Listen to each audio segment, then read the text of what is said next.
যে কোনো ভাবে সব জায়গায় আমাদের ডাকা, আমাদের সব টিম রেডি আছে।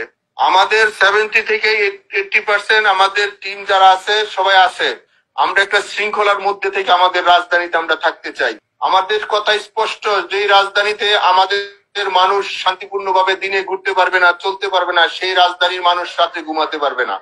আমাদের চূড়ান্ত ডিসিশন, যেই রাজধানীতে আমরা দিনে থাকতে পারবো না, সেই রাজধানীর মানুষের ঘুম আল্লাহ দিবে না।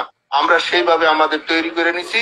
আমাদের ডিসিশন, আমাদের মূল ব্যক্তি, আমাদের নেত্রী যেভাবে এখানে সাজেশন করবে, আমরা পরামর্শ কর্মে আমাদের যেখানে যার সাথে আলোচনা দরকার সেইটা করব। আমি আপনাদেরকে একটা অনুরোধ রাখবো, আপনারা আমাদের চূড়ান্ত খেলার মধ্যে, চূড়ান্ত সিদ্ধান্তের মধ্যে, চূড়ান্ত স্বাধীনের মধ্যে যে যেখানে যে অবস্থায় থাকবেন, নিজে এবং নিজের পরিবার, নিজের শুভাকাঙ্ক্ষীকে নিয়ে আপনারা আসবেন। যদি বাইচা থাকি তাহলে সবাই বাঁচি। আমি আবার বলছি, বাঁচতে সবাই বাঁচতে চাই, মরলে সবাই মরি। কারণ মরতে হবে ভাই। 70 বছর আর 100 বছর আর 50 বছর আর 40 বছরে মৃত্যু আমাদের নির্ধারিত আছে।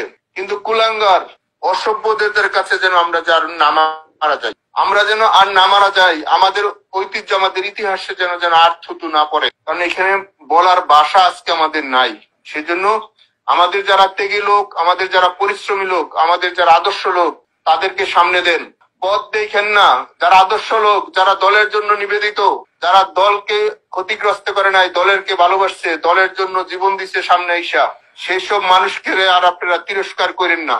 পদ বড় না, ব্যক্তিত্ব বড়, আদর্শ বড়। সেই আদর্শ জায়গাটা যেন আমরা একসাথে আসি।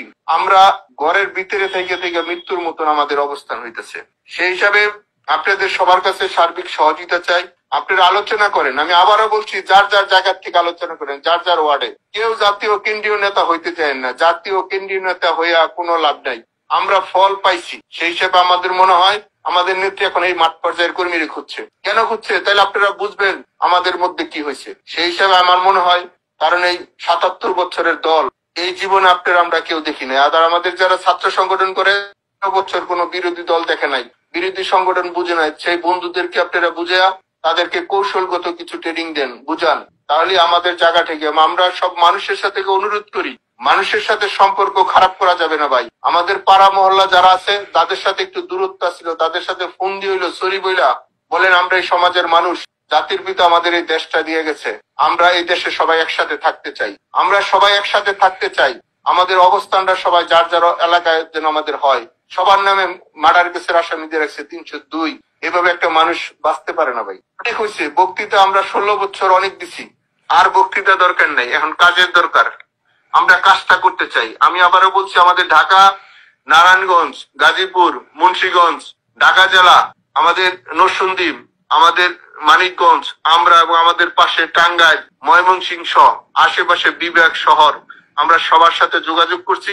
সময় পরিস্থিতিতে আমরা যা করার দরকার তাই করব।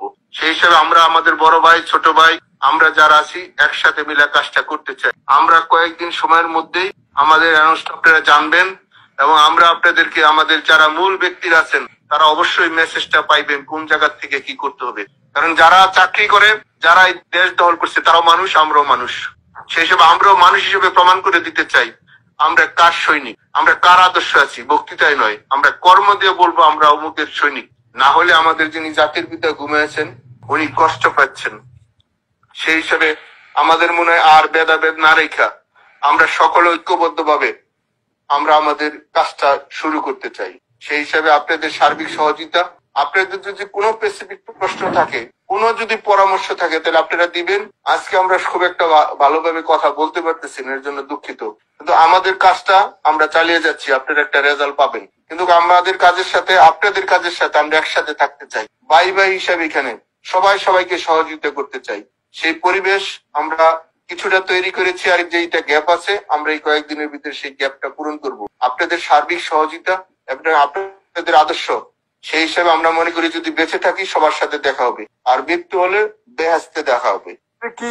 আমাদের একটা প্রস্তুতি থাকুক। ভালো থাকবেন। সম্রাট ভাইয়েরা কথা বলুক বা অন্যরা যারা আছে কথা বলুক, আমি লাইনে আছি। যদি কোনো প্রশ্নের উত্তর দিতে হয়, পরিবেশ পরিস্থিতি বুঝে আমি উত্তর দেওয়ার জন্য প্রস্তুত আছি। ভালো থাকবেন সবাই, কথা বলেন।